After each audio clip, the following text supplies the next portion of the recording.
जगा दर्शन करिकी आसला बेलू आम पुरी रे खाइलु पुरी प्रसिद्ध मटर बांफ बा मटर सूप। ठंडा ठंडा पागरे ए गरम गरम सूपर टेस्ट बहुत बढ़िया थिला। आज से मटर सूपर रेसिपी आपण मान सहित सेयार करने जाऊँगी। आपण मैंने मो वीडियो को फुल वाच करूँ। निश्चित भाव में आज रेसिपी आपण मानक पसंद आसीबो। नमस्कार, मु नमिता मु स्वागत करछि मो चैनल को कुकिंग विथ नमिता। प्रथम तो आमको मटर दरकार से मु 400 ग्राम मटर को 7 ରୁ 8 घंटा पर्यंत भिजी देथिली। मटर भिजी सारा पर आपको भल भाव में धोईकी नहीं आसी। ता सहित 2टा मीडियम साइज आलू को ये चोपा छड़ेकी धोईकी नहीं आसी।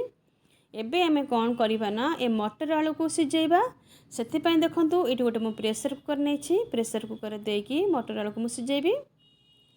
प्रथम मु मटर को दे देछि प्रेसर कुकर। तापर 1 इंच ऊपर पानी देछि बा पानी रखी। आपण मैंने बेसी पानी देबे नहीं कि कम पानी देबे नहीं, एमती ही पानी देबे आम सूप बनेबा। तापर एथिरे मु हाफ चामच लुण बा स्वाद हिसाब लुण दे देछि। तापर प्रेसर कुकर लीड देकी आकु मु मीडियम फ्लेम रे 5 ରୁ 6टी सीटी आसला पर्यंत अपेक्षा करी। ता भितर चलतु गोटे मसला आगे करवा। से गोटे पैन बसेछि। पैन ततला पर एथिरे मु गोटे बड़ फुल चामच दे देछि गोटा जीरा, ता सहित 4टा शुखला लंका दे देछि। जीरा शुखला लंका को आम मीडियम फ्लेम रे टिके भाजिबा, जमिति कि जीरा देर बासना आसीबा बा जीरार कलर टिके चेंज हो जिवो। ये देखो 2 ରୁ 3 मिनट पर जीरा कलर टिके चेंज हो जाइए। एबे हम गैस फ्लेम को ऑफ करनबा। तापर आपको ठंडा करिया पई छाड़ी दबा। एपट देखंतु मोर ठंडा हो सारी। गोटे प्लेट को मुझे ट्रांसफर कर नहीं। तापर कौन करी ना गोटे मिक्सचर जार में देदेवी, जहाँद्वारा मोर पाउडर बनैबी। आपण मैंने चाहिए हेमदस्तार कुटिकी यार पाउडर बनई पारे। पाउडर बनैला बेले मुझे रफ करके बनैबी। ये देखंतु मोर जीरा लंका गुंड हो सारी, जहाँ को मुझे रफ करके बनई। एबे कौन करी ये लंका जीरा गुंड को गोटे प्लेट को ट्रांसफर करनेबी। एबे चलतु आम नेक्स्ट प्रोसेस को जीवा। एपट देखो गोटे चामच मु तेंतुली को उषुम पानी टिके भिजे देथिली।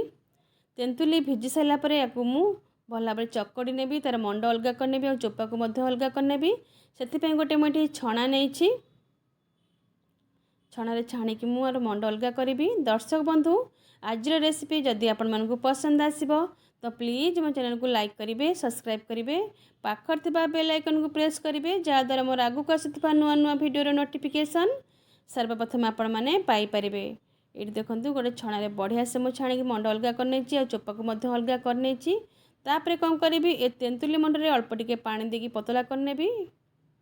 तापर आपको टिके मुझे चटपटा बनैबी। से मुझे देदेछि हाफ चामच चाट मसला, हाफ चामच लंका जीरा गुंड, स्वाद हिसाब से लुण देछि। आपण मैंने चाहिए बिट लुण दे पारिबे।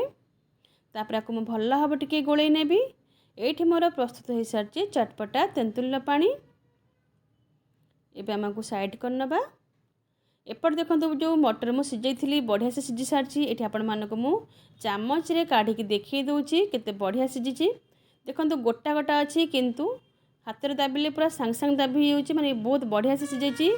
एमती आपण मैंने सिझेबे। आलू को मुझे देखई दूची गोटे चामच रे दाबिकी बढ़िया से सिझी जाइए आलू।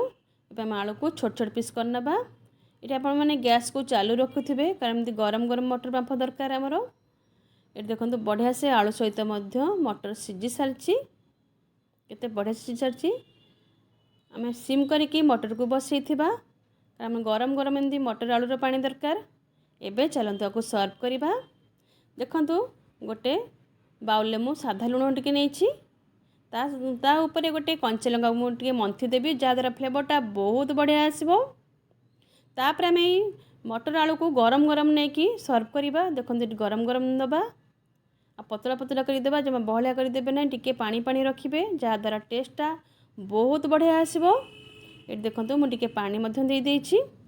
तापर आपको टिके चटपटा बनवाई एथिरे दे देछि हाफ चामच लंका जीरा गुंड, हाफ चामच चाट मसला, हाफ चामच बीट लुण, ता सहित ये मुझे देछि कंचा टमाटो को टिके काटिकी, ता सहित पियाज टिके अल्प टिके काटिकी चुन चुन कर दे देछि।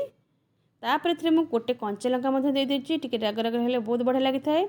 अल्प टिके अदा छचिकी दे देछि।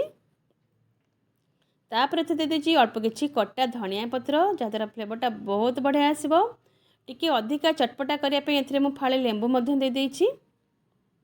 तापर आमे जो चटपटा तेंतुली पानी बनैथिले आकु आमे 4 ରୁ 5 चम्मच देइदबा जहाँद्वारा बहुत टेस्टी लागिबो।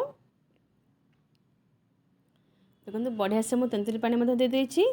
ये मोर प्रस्तुत होती मटर सूप बा मटर बांफ जार टेस्ट कि बहुत बढ़िया थाए। आपण मैंने ठंडा पागरे एमती मटर सूप बनै खातु बहुत बढ़िया लगे। आपको मुझे मिसई दूची आ मिसईकी देखो देखूँ केमती कलर आसी बहुत बढ़िया बासना आसी। आपण मैंने निहाती एमती मटर सूप बनैकी ठंडा ठंडा पागरे खातु बहुत टेस्ट लगे।